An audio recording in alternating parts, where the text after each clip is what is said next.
শুভ সকাল আমার প্রিয় পরিবার, তোমরা সবাই কেমন আছো? আশা করছি যে যেখান থেকে আমার ভিডিওটা দেখছো সকলে ভালো আছো। তো আজকে হলো শনিবার, ভিডিওটা না একদম সকালবেলা থেকে শুরু করেছি, প্রায় 6টা নাগাদ। তো জানো তো আমি ঘুম থেকে উঠে না এক মনে টার্গেট নিয়ে সকাল থেকে বিকাল অবধি সমস্ত কাজটা সামলাই। তার জন্যই মনে হয় একা হাতে সমস্ত কাজগুলো করতে পারি। আর যেই দিন ভাবি যে থাক একটু পরে করবো এসব ভেবে নিই, সেদিন আর কাজগুলো করতে পারি না, জানো তো বন্ধুরা। তো তোমাদের সঙ্গে কথা বলতে বলতে আমার দুয়ারে ঘরে জল দেওয়া হয়ে গেল, উঠানো ঝাড় দিয়ে দিয়েছি, তারপর বাসন মেজে ধুয়ে ঘরে রেখে চলে এলাম ঘর মুছতে। তো ঘর মুছতে গিয়ে দেখছি ডোডো উঠে পড়েছে, জানো তো। তো ওকে জামা প্যান্ট চেঞ্জ করিয়ে ও দাদুর সঙ্গে একটু পাঠিয়ে দিলাম রাস্তায় ঘুরু ঘুরু করতে। কারণ কি জানো তো, আমি কাজ করি, তো ও না হলে আমার কাছে আসার জন্য খুব বায়না করে। আর রাস্তায় দিয়ে পাঠালে তাহলে আর আমাকে দেখতে পায় না, তো বায়নাও করে না। তো আমার ঘর মোছা হয়ে গেল, তো ওই জলটা নিয়ে চলে গেলাম কুয়োর পাড়ে কাচাকুচি করবো বলে। ঘর মোছার আগে কাপড় জামাগুলো মাখিয়ে রেখে দিয়েছিলাম, মানে ভিজিয়ে সার্ফের জলে। তো এখন ওইগুলো কেচে নিচ্ছি। আমি তো ডোডোর একবারে সব জামা কাপড়গুলো কাচি, কারণ কি জানো তো, বারবার যদি ওর জামা কাপড়গুলো কাচাকুচি করি তাহলে সার্ফটা অনেকবার ভিজাতে হয়। সেই জন্য আমি কি করি, সারাদিনকার যা থাকে ও জামা কাপড় সেগুলো কেচে দিই। আর ডোডোর পাপার প্রত্যেক দিনকার জামাগুলো নিয়ে ধুয়ে দিই। কারণ কি জানো তো, ডোডোর পাপা তো টিভি সারানোর কাজ করে, তো ওর কাজে না মানে প্রচুর কালি লাগে, জানো তো, ওই টিভি খুলতে গিয়ে ঠিকঠাক করতে গিয়ে। সেই জন্য আরও তো কাচাকুচি হলো, মুখ টুক ধুয়ে চলে এলাম একেবারে সকালের চিন্তা, কি রান্না করব কি খাবো। তাই কটা কাঁঠাল বীজ সেদ্ধ করে নিলাম জলে, ভাপ দিয়ে জলটা আর কি ফেলে দিলাম।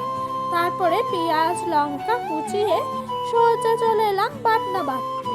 তো সকালে জানো তো কিছু হলে বাটনা খেতে কিন্তু জমে যায়। সেই জন্য ডোডোর পাপাও বলে যাই করো না করো একটা কিছু কিন্তু বাটনা রাখবে।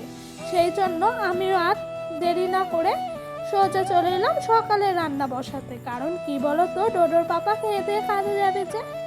এই দেখো বাটনাটা বেটে নিয়েছি, এটা হলো কাঁঠাল বিচি বাটা। তো আমার তো খুব ফেভারিট একটা খাবার।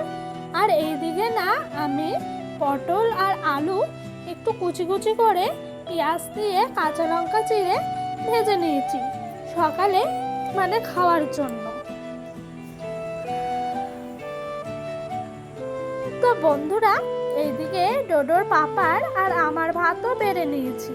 এক থালায় আমার ভাত আর এক থালায় ডোডোর পাপার ভাত। তারপরে কটা শিমের বিচি ছিল, ওইগুলোকে কাঠখোলায় নেড়ে সোজা মিক্সিতে এক গুঁড়ো দিয়ে চলে এলাম মানে কুলোই করে ঝাড়তে। খোসাগুলো বের করে দিচ্ছিলাম, জানো তো। তো আজকে আমার শ্বশুরমশাই বাড়ির মধ্যেই কচুর শাক হয়েছে, তো উনি বলছে অনেক দিন ধরেই কচুর শাকগুলো আছে, তুলে খাওয়া হয় না এই বর্ষার সময়। সেই জন্য উনি তুলে নিয়ে চলে এলো। তো আমিও আর দেরি না করে একেবারে চলে এলাম কচুর শাকগুলোকে কাটার জন্য। আর ডোডোর পাপাকে একটু বাজার পাঠিয়েছিলাম, আমার একটা দরকার ছিল। তো ডোডোর পাপাও চলে এলো, আর আমার পাশ দিয়ে এসে না ও বক বক করছিল, মানে বলছিল যে দোকানে না বাজারে কেমন কি সব সবজির দাম। তো সত্যি এই বর্ষাকালে সব সবজির দাম কত হয়ে গেছে। আর দেখেছো বন্ধুরা, এই যে কচুর শাক ছাড়াতে গিয়ে না হাতের অবস্থা ঠিক এরকম হয়, দু হাতেরই এরকম হয় অবস্থা। বিয়ের আগে না আমি কচুর শাক দেখে ভয়ে ছুটে পালাতাম যে হাত কালো কালো হয়ে যাবে। এখন এগুলো তুড়ি করে ফেলে দিই, আমার কাজ আমাকেই করতে হবে। তো সব কিছু কেটে কুটে রেখে দিয়েছি। এইদিকে চলে এলাম সোজা উনানটা ধরাতে, কারণ কি দুপুরে রান্না বসাতে হবে না। যদি মিট করে বৃষ্টি আসে তাহলে কি হবে বলো তো? এই যে পটলগুলো আমি 4 ফালা করে নুন মাখিয়ে রেখে দিয়েছিলাম, কারণ কি জানো, জলটা ঝরে গেলে না পটলটা তাড়াতাড়ি করে তোমার সেদ্ধ হয়ে যায়, সেই জন্য আরও রেখেছিলাম। আর দেখেছো আমি আজকে পাতার জালে রান্না করছি, মানে সেই তোমাদের কাল দেখালাম না শলাকাঠিগুলো নিচ্ছিলাম, ওই শলাকাঠির পাতাগুলোই আমি একটু রান্নার দিকে নিয়ে চলে এসেছি। কারণ কি বলো তো, কোথায় কি রাখবো এই বৃষ্টির দিনে, যত শেষ করে যাক পুড়িয়ে ততই ভালো, সেই জন্য আর দেরি না করে তাড়াহুড়া করেই চলে এসেছি। তো জানো তো এই পাতাগুলো না মানে একভাবে বসে রান্না করতে হয়, কাঠ হলে তাও উঠে এদিক ওদিক যাওয়া যায়। কারণ কি বলতো, এখন তো বর্ষাকাল, জামা কাপড়গুলো তুলতে হয়। তো এই পাতা উনানে আমি যতবার পাতা ঢোকাচ্ছি ততবারই জ্বলছিল, আর যখন একটু সরে আসছি তখনই নিভে যাচ্ছিল।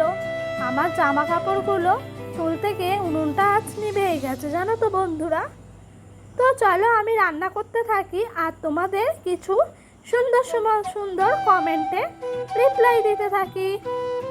তো আমাকে দিদিভাই বলেছে, এই দিদিভাই আমাকে রোজই কমেন্ট করে আর অনেক ভালোবাসা দেয়।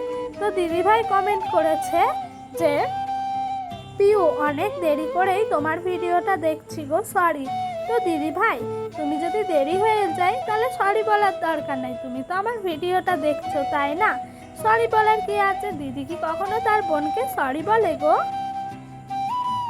দিদি আমাকে বলেছে তোমার এই দিদিটাকে ক্ষমা করে দিও, তবে দেরি হলেও তোমার ভিডিওটা লাইক দিয়ে ফুল ওয়াচ করি, কারণ তোমাকে আমার খুব ভালো লাগে, ভালো থেকো বোনু।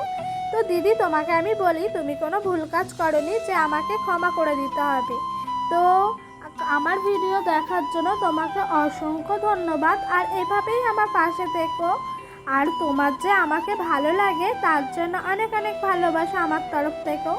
দেখো তোমাদের সঙ্গে কথা বলতে বলতে আমার রান্নাটা মোটামুটি হয়ে এসছে, আর এইদিকে মুষলধারা বৃষ্টি শুরু হয়েছে। আমার পাতাগুলো না মানে জ্বালানি সব ভিজে যাচ্ছে, এই বর্ষাকাল এলে এরকমটা হয়ে থাকে।